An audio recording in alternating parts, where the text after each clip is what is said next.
Hello बच्चों, आज हम क्लास 8 चैप्टर 5 आंकड़ों का प्रबंधन पर चर्चा करेंगे।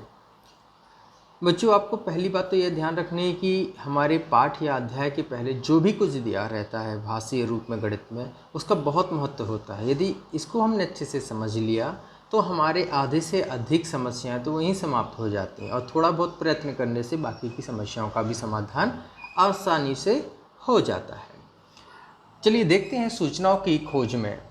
आपके दैनिक जीवन में आपने या आपके सम्मुख निम्न प्रकार की सूचनाएं आई होंगी। सबसे पहले तो आप यहाँ देखिए कि आपने क्रिकेट खेला है या आपने अपने जीवन में कोई भी गेम खेला है, उसमें आपने कुछ आंकड़े बनाए होंगे। जैसे कि आपने टीम बनाई, आपने देखा कि मेरी टीम में कितने हैं बच्चे हैं, उन्होंने कहा कि मेरी टीम में 5 हैं, तो आपकी टीम में भी 5 बराबरी से। तो ये बराबर का साइन कैसे आ गया आपके दिमाग में कि उसके पास 5 हैं तो मेरे पास भी 5 होंगे। यदि उसने एक ज़्यादा ले लिया तो आप बोलोगे कि आपके पास 6 खिलाड़ी हो गए और मेरे पास 4 बचे। तो ये संख्याओं को जो क्रम रूप में देखते हैं, अधिक के या कम होना, ये हमें सूचनाओं से ही तो प्राप्त होता है। चलिए हम फिर भी यहाँ पे कुछ ABCD यहाँ पे दिया गया है, उसके बारे में चर्चा करते हैं। आपकी किताब में है, ये समझने की कोशिश करें। A नंबर को पिछले 10 टेस्ट मैचों में एक बल्लेबाज द्वारा बनाए गए रन। अब कोई एक बल्लेबाज, सपोज करो कि बेटा आप ही हो, अब आपने 10 मैच खेले हैं, उसमें आपने कितने रन बनाए हैं, किस दिन कितने रन बनाए हैं, इस बात को आपको बहुत ध्यानपूर्वक देखना पड़ेगा।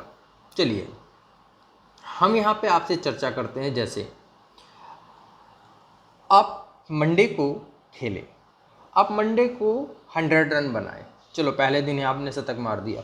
दूसरे दिन पता चला कि आपने 2 ही रन बनाए, तीसरे दिन आपने 20 बनाए, चौथे दिन आपने 0 पे आउट हो गए। इस तरीके से आपने किस दिन सबसे अच्छा गेम खेला, उस दिन का अनुमान हम आपके रनों से और खेली गई पारियों से लगा लेते हैं। इसी तरीके से पिछले 10 एक दिवसीय अंतर्राष्ट्रीय मैचों में एक गेंदबाज द्वारा लिए गए कुल विकेट। अब जो 10 मैच खेले हैं, उस गेंदबाज ने कितने विकेट लिए, तो हर दिन का योग कर लेते हैं।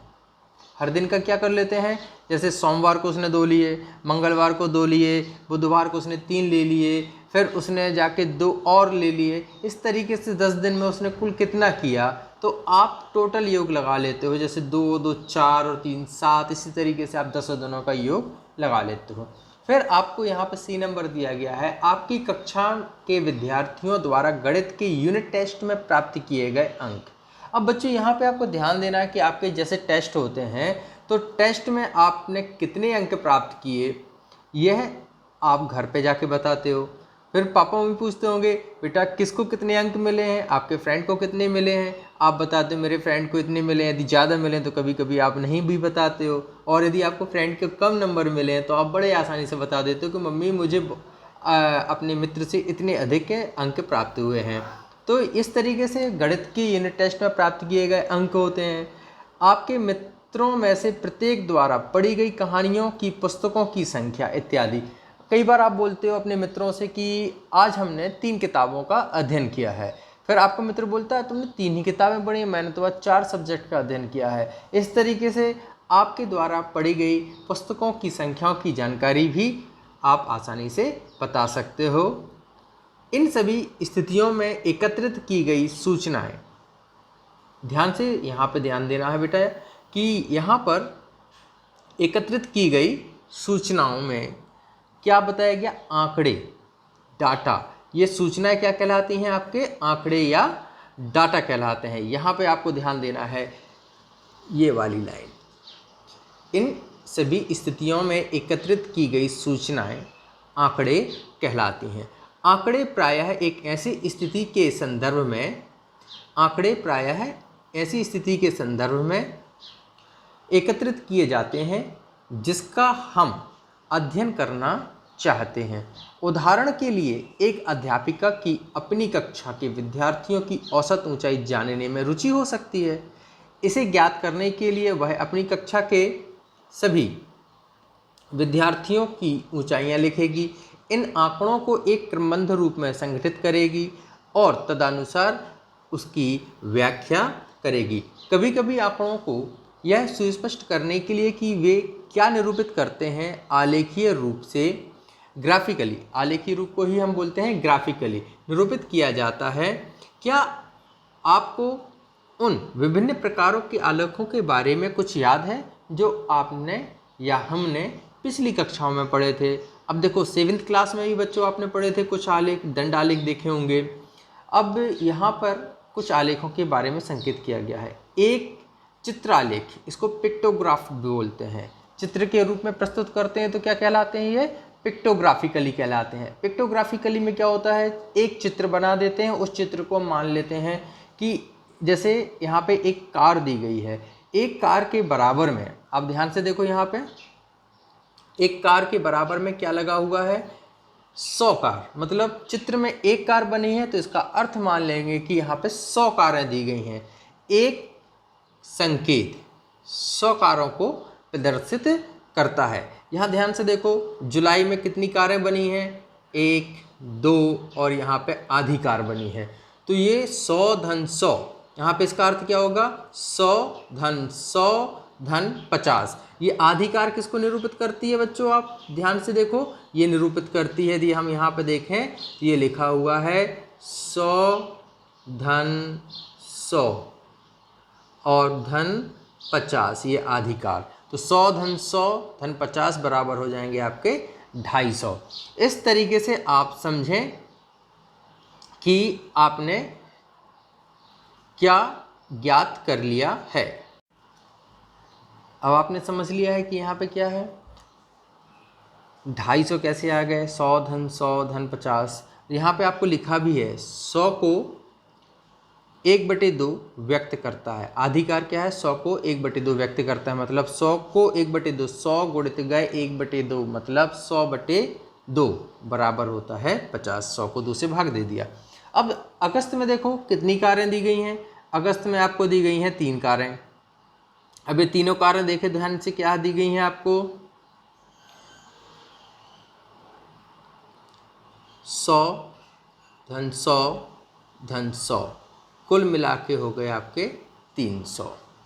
फिर बच्चों यहाँ पे आपको क्या दिया गया है, सितंबर में 4 कारें, तो 100 धन 100 धन 100। अब यहाँ पे देखो कितनी कारें दिखाई जा रही हैं आपको, 100 100 100 और 100, तो कुल कितने 100 हो गए, 400 हो गए। तो यहाँ पे उत्तर क्या बन जाएगा आपका, 400।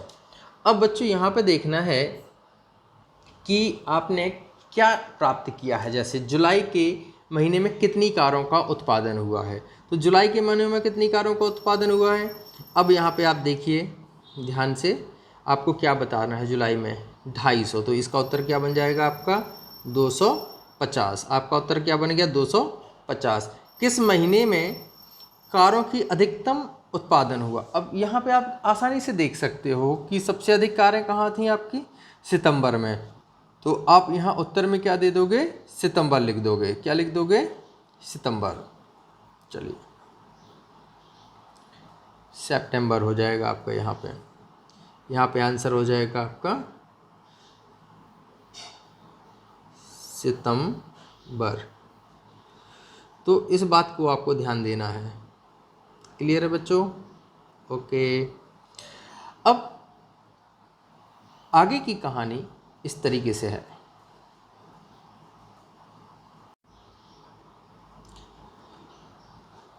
आगे की कहानी में हम देखते हैं कि नंबर 2 पे आता है एक दंड आलेख, जिसे हमने बार ग्राफ के रूप में बोला है। दंड मतलब डंडा जैसा दिखने वाला, तो सीधा सीधा आपको उस नाम से ही दिख रहा है कि दंड आलेख में क्या है। बार ग्राफ इसी को बोलते हैं। एक समान चौड़ाई के दंडों का प्रयोग करते हुए सूचना का प्रदर्शन, जिसमें दंडों की लंबाइयाँ ऊंचाइयाँ क्रमशः उनके मानों के समानुपातिक होती हैं। मानों के समानुपातिक होती हैं। जैसे अभी आपने कार को पिक्टोग्राफिक रूप में देखा था, चित्र के रूप में, अब वो चित्र ना बना के इन्होंने किस महीने में कितनी कारें किस तरीके से बेची गई हैं, तो 17 अनुसार भी हो सकती हैं। तो उसी को आप किस रूप में व्यक्त कर सकते हो, दंड आलेख के रूप में भी व्यक्त कर सकते हो। क्लियर है बच्चों। चलिए हम यहाँ से आगे बढ़ते हैं और देखते हैं कि लंबाइयाँ किस रूप में दी गई हैं। आप यहाँ पे दंड आलेख को ध्यान से देखो तो आपने देखा होगा कि कक्षा 8 के विद्यार्थियों की संख्या किस अक्ष पे दी गई है? वाई अक्ष पे। ये बेटा वाई अक्ष कहलाता है। कौन सा अक्ष? वाई। और नीचे जो दिया गया है वो कौन सा अक्ष है? एक्स अक्ष है। तो यहाँ पे क्या दिया गया है? वाई अक्ष पे दी गई है 8वीं के विद्यार्थियों की संख्या, जहाँ आपने देखा होगा 50, 100, 150, 200, 250, इस तरीके से आपने संख्याएं देखी हैं। चलिए, फिर आपको क्या दिया गया है एक्स अक्ष पे? एक्स अक्ष पे दिया गया है सत्र। 2003 से 4, 4 से 5, 5 से 6, 6 से 7, 7 से 8। तो यहाँ पे आपको क्या दिया गया है? सत्र दिया गया है। तो आप देखिए एक्स अक्ष पे आपको क्या दिया गया है? सत्र। ये सब आपको सत्र के रूप में दिए गए हैं। क्लियर है बच्चों? चलिए, फिर आपको दिया है दंड की लंबाई प्रत्येक श्रेणी की मात्रा दर्शाती है। दंड की लंबाई प्रत्येक श्रेणी की क्या दर्शाती है? मात्रा। दूसरे बॉक्स में क्या लिखा है? दंड समान चौड़ाई के हैं और 2 क्रमागत दंडों के बीच की समान दूरी रखी गई है। यहाँ पे आपको एक बात ध्यान रखना है कि जो दंड बनाए जाते हैं, जो दंडालेख बनाए जाते हैं, इनमें दूरियाँ समान होती हैं। यदि आपने 1 सेंटीमीटर का लिया है तो फिर आपको सारे दंड 1-1 सेंटीमीटर के लेने होंगे। दंडों के मध्य की दूरियां भी समान होती हैं, उसमें आप कोई गलती ना करें। चलिए यहाँ देखते हैं कि शैक्षणिक सत्र के बारे में क्या बताया गया है। इस दंड आलेख द्वारा क्या सूचना दी गई है? तो आप यहाँ पे देखो, यहाँ पे दी गई है कि 2003-4 से लेकर 2007-8 तक किस सत्र में कितने विद्यार्थी रहे हैं। फिर यहाँ पे दूसरे नंबर पे बताया गया है किस वर्ष विद्यार्थियों की संख्या अधिकतम है। यहाँ पे ध्यान देने की बात है बच्चों, किस सत्र में विद्यार्थियों की संख्या अधिकतम है। अब आप देखिए सत्र में विद्यार्थियों की संख्या अधिकतम हो गई, थोड़ा सा आप ध्यान से देखें, 2007-8 में, 2007-8 में। तो आप यहाँ उत्तर में क्या लिख देंगे? 2007 और 2008, इस तरीके से आपने इसका उत्तर दे दिया। किस वर्ष में विद्यार्थियों की संख्या अधिकतम थी? तो यहाँ पे किस वर्ष में विद्यार्थियों की संख्या अधिकतम, तो आप यहाँ पे क्या लिख देंगे? 2007-8। क्लियर है बच्चों? अब चूंकि इन्होंने एक क्वेश्चन यहाँ पे किया सेकंड नंबर, थोड़ा सा हमें लग रहा है कि इसको अपन ने मिस कर दिया है, तो इसको अपन फिर से देख लेते हैं। विद्यार्थियों की संख्या में अधिकतम वृद्धि हुई है। विद्यार्थियों की संख्या में अधिकतम वृद्धि हुई। अधिकतम वृद्धि सबसे अधिक कहाँ हुई है? देखिएगा अपन को कहाँ देखना है, इस तरीके से देखिएगा।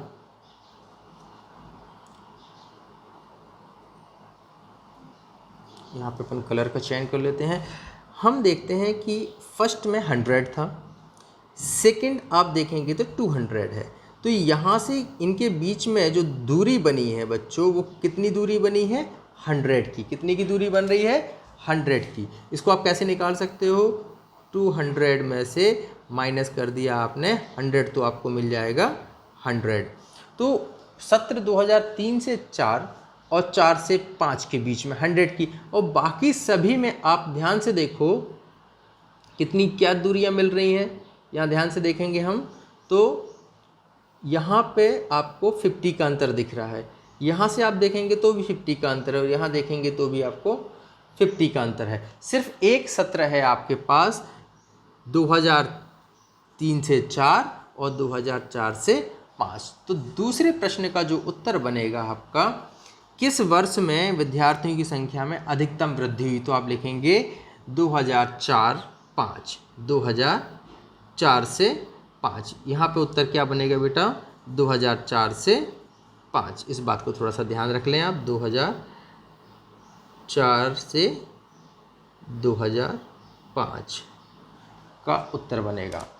चलिए बताइए कि यह सत्य है या असत्य कि 2005-06 में विद्यार्थियों की संख्या 2003-04 की संख्या की दुगनी है। अब 3-4 में कितने थे? 100, और 4-5 तो इन्होंने पूछा नहीं है, क्या पूछा है? 5-6। तो आपको देखना 3-4 में विद्यार्थियों की संख्या कितनी है?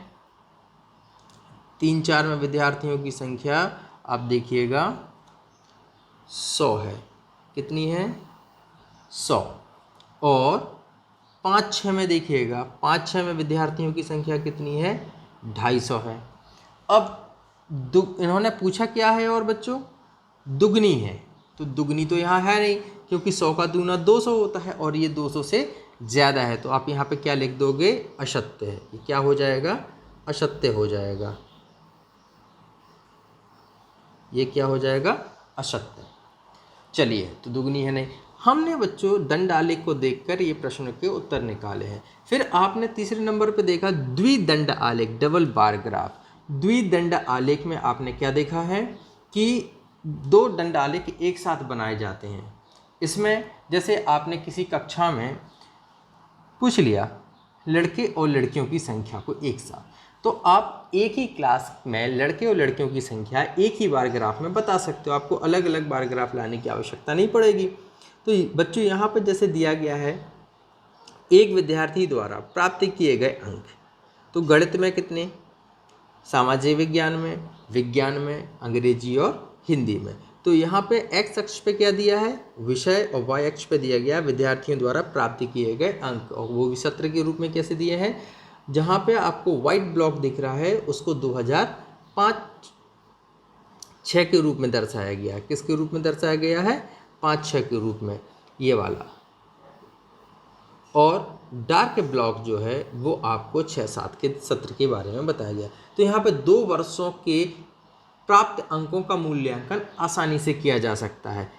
नंबर 1 देखिए, यहाँ पे लिखा है इस द्विदंड आलेख द्वारा क्या सूचना दी गई है। यहाँ पे सूचना दी गई है कि सत्र 2005-6 और सत्र 2006-7 में एक विद्यार्थी द्वारा प्राप्त किए गए अंकों का मूल्यांकन।